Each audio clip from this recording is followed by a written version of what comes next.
going through this. So you said a lot of different things. So this has been ingrained. It's in your DNA. You've been wired. You felt the fear and the angst communism creates, control creates, losing your freedom creates. Do you think America is as paranoid today? You know how they say only the paranoid survive. Do you think America is as paranoid today as they used to be years ago, where they treated enemies in a different way? Are we a little bit more cocky, loose, arrogant, and a little bit too much of let's share all our secrets with the world and everything we're doing? And you think we're still in that paranoid mind where we're worried about the enemy like before? Or are we a little bit more looser today? I don't think the United States has ever been paranoid. I think a great, and that frankly is perhaps one of the things that threatens our very existence. And I think the thing that makes the world so dangerous is between the free world and the totalitarian dictatorships that we face today, there's a broad gulf, not just in terms of freedom, but in terms of strategic culture. Countries like Russia, North Korea, Iran, China, they're strategic cultures that are paranoid, genuinely paranoid, so that they see threats that don't even exist, and so they're willing to overreact and overprepare and strike out against threats that are fantasies in their minds. We're just the opposite. Our civilization is what I would call dysfunctionally optimistic. We think that everybody loves us, or we want the rest of the world to love us. We think that the rest of the world understands that we're not the aggressors. We don't do Pearl Harbors.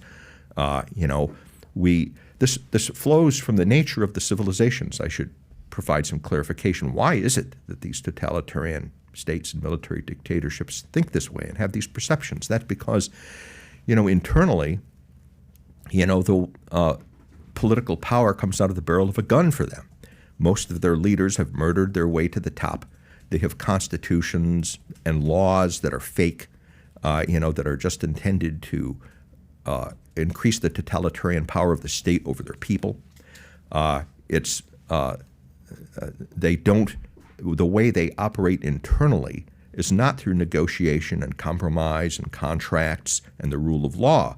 They operate the way criminal gangs operate. And in the end, it's the survival of the fittest. It's might makes right. It's a zero-sum game. It's not a win-win kind of an outcome. There's the living and the dead. And that's how it operates within places like Russia, China, North Korea, and Iran. And so they project their experience in the domestic hells that they've created onto the world stage. And they figure everybody else is like that. So they, and that's how the world operates. For us, it's just the opposite. Our domestic society believes in win-win outcomes. We try to negotiate differences. We have contracts and the rule of law. We believe in fair play, and we think the rest of the world is like that. This is manifest, for example, in the numerous arms control treaties that we've signed with the Soviet Union and now Russia over the years, and we never seem to learn. They violate every one of them, and we never seem to learn that for them these contracts are not binding. That they're willing to cheat on them because they don't believe in something. We have, I guess, a manifestation of this thing is in our view and in our culture, in our civilizational culture, we believe in this thing called peace. For example, there's a condition of peace, and then there's war. Whereas for these other civilizations, there is only war. There's war within the society to stay in power. You're constantly at war with the other side, even though we call it peace. It's really, from their perspective, the early moves in the chess game. You're moving the pawns during the period of peace, but you're really at war, and you're getting ready for the war that's going to come. And this makes us extremely vulnerable, and it's why we are constantly taken by surprise in the wars that we end up engaging in, because we fail to understand that other civilization. One of my jobs at the CIA, when I worked there, was to understand the threat perceptions of the other side. What is their military doctrine? How do they think we could get into a nuclear war? How did they think? That's not an easy thing to do. It's one of the hardest things to do, to stand outside of your civilization and try to put yourself into the mind of your adversary. And we don't do that well.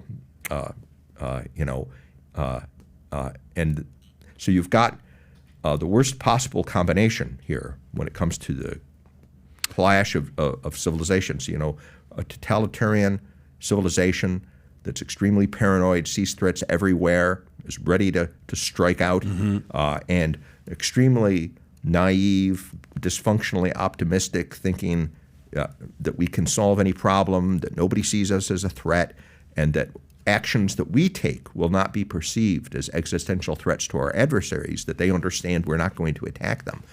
It's the deadliest combination you can have for getting into a world war. So if you like this clip and you want to watch another one, click right here. And if you want to watch the entire podcast, click right here.